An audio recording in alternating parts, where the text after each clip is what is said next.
আগামী বছরের মধ্যে পর্যায়ক্রমে বাংলাদেশে যত শ্যালো টিউবওয়েল আছে, যত ডিপ টিউবওয়েল আছে, সমস্ত টিউবওয়েলকে ডিজেল থেকে বের করে আমরা সোলার সিস্টেমে নিয়ে যাওয়ার চেষ্টা করি।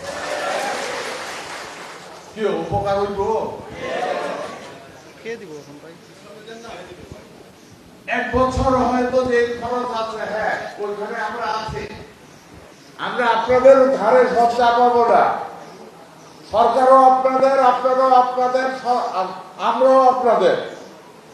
হয়তো বা দুজনের শেয়ার করতে হবে কিছু কিছু, কিন্তু যে শেয়ারই করেন এক বছরের মধ্যে টাকা উঠে যাবে, তারপরের বছর আল্লাহ সূর্য দিচ্ছে, ওইখান থেকে রৌদ্র আসবো, হিট হইব, অটোমেটিক মোটর চলবো।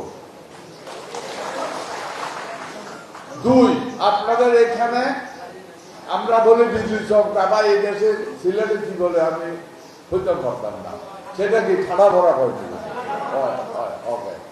যে এই যে ঠাড়া ভরে, এটা আপনাদের হাওড় অঞ্চলে সবথেকে বেশি ঠাড়া পড়ে। কেন? এখানে গাছগাছালি নাই। আমরা সরকার দুর্যোগ ব্যবস্থাপনা মন্ত্রী এখানে আছে, ওনার পক্ষ থেকে আমরা চিন্তা করতেছি এমন কিছু সিস্টেম আছে, ওই টাওয়ার গুলি যদি বসানো হয়, ওই রকম ঠাড়া আইলে ওইটা টানিয়া লইব, অটোমেটিক টানিয়া লইব। ওই রকম ব্যবস্থা আছে দুনিয়া, ওইটাও চেষ্টা করা হইতেছে, বিশেষ করে হাওড় অঞ্চলে। দ্বিতীয়, হাওড় অঞ্চলের একটা বড় সমস্যা যেটা, সেটা হলো আপনারা যখন ধান কাটলা, তখন এটা শুকানোর লাগে সবচেয়ে বড় সমস্যা হয়, ঠিক কিনা?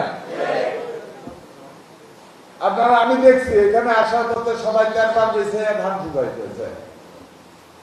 এটা কেমন হয় যদি আপনারা এইরকম হাওড়ের কিছু কিছু জায়গায়, বড় একটা জায়গায় এরকম পাকা করিয়া যদি দেওয়া যায়, কেমন হয়? কারণ আপনারা রাস্তার মধ্যে যখন ধান শুকান, আমি দেখছি এক রোগে ধান গোলাতে উঠে না, তাহলে ওই পাকা করা জায়গাটা, হাওড়ের ধানটা কাইটা কোথায় রাখবেন, এটা একটা সমস্যা। কিন্তু সবাই নৌকায় রাখতে হয়, ওখান থেকে তাই না, ধান অনেক নষ্ট হয়, ধান ঝরে যায়। যদি এরকম বিভিন্ন হাওরের মধ্যে পাকাও যদি উঠান তৈরি করা হয় একটু বড় করে, তার পাশে আবার একটা বড় গর্ত করা হবে, ওইটার ভিতরে আমি গাছের গোড়া টোড়া দিয়ে মাছের অভয়াশ্রম তৈরি করবো, যেখানে মাছ থাকবে।